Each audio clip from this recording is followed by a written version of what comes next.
Harris, good morning. We start with breaking news. State media reports that Iran has halted the passage of oil tankers through the Strait of Hormuz after Israeli attacks on Hezbollah in Lebanon. Earlier today, we know 2 vessels were able to go through this passageway.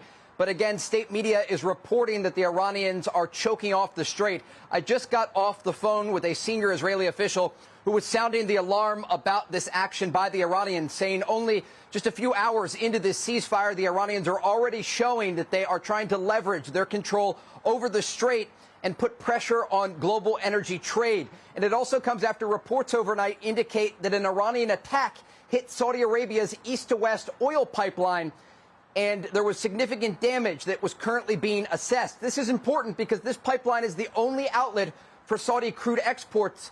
And as the Iranians are putting pressure on the strait, they once again are trying to leverage this ability to put pressure on global energy exports. It comes after we got a new statement from President Trump this morning about Iran's nuclear program. The president on Truth Social said the United States will work closely with Iran, which we have determined has gone through what they will be a very productive regime change. There will be no enrichment of uranium, and the United States will, working with Iran, dig up and remove all of the deeply buried nuclear dust. The president referring to Iran's enriched uranium there. And again, a lot of moving parts with this agreement that is very new. We saw overnight new strikes against Iranian oil infrastructure on Lebanon Island. This is just off the coast of Iran. A refinery there was reportedly hit in early morning attacks. We don't know which country is responsible for the strikes, but we do know it comes after the Iranians broke the ceasefire hours after President Trump announced it, launching missiles and drones at regional countries and U.S. ally Israel. Here's what it looked like in the skies of Tel Aviv just 2 hours after the ceasefire went into effect.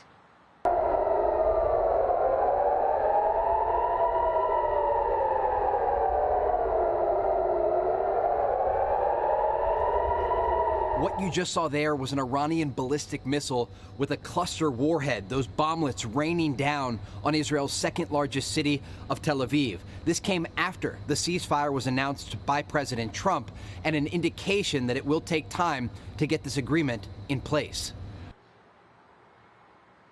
We're looking at a number of different fronts here, and the Israelis are preparing for the possibility of more incoming fire. But I do want to bring up this post by Israeli Prime Minister Benjamin Netanyahu overnight, who agreed with President Trump about this ceasefire with Iran. The Prime Minister said in part, quote, Israel also supports the U.S. effort to ensure that Iran no longer poses a nuclear, missile, and terror threat to America, Israel, Iran's Arab neighbors, and the world. The 2-week ceasefire does not include Lebanon. Now, we heard from the president through reports earlier today who agreed with the prime minister. Hezbollah and Israel are expected to exchange blows.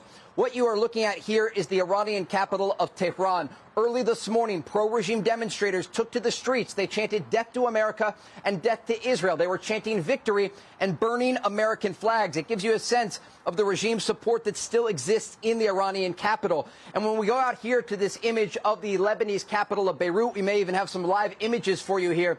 Smoke was rising from the horizon of southern Beirut, the Dakhia neighborhood, earlier today.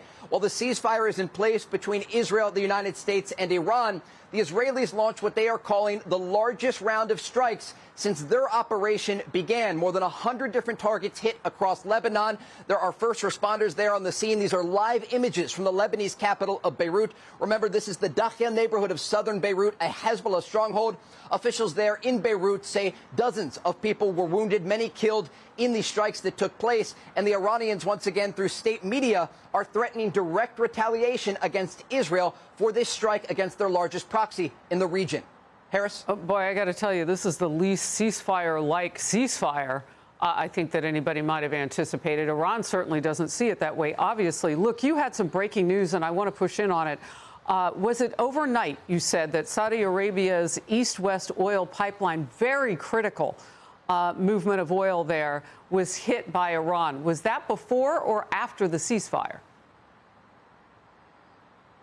We don't know the exact timing of that strike, but it's very significant because this is the main pipeline that Saudi Arabia uses to move oil. And when the Strait of Hormuz is choked off, it's the only pipeline that they're able to use to get those exports out to the world. Something important here that we should note, it wasn't just Israel that came under attack after the ceasefire went into effect.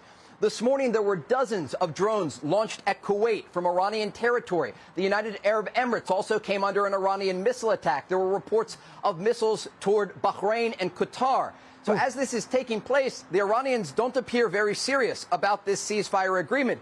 The president has offered them a good faith opportunity, a window of 2 weeks to reach a broader agreement. And we heard from the president before about Iran's nuclear program. I spoke with Israeli officials earlier today. They said despite these attacks on energy infrastructure across the region, the #1 priority for the Israeli military echelon and government is the enriched uranium. They understand that the Iranians were pursuing a nuclear weapon before, and they say that if that enriched uranium remains in the country, that in the future, Iran could be the new North Korea.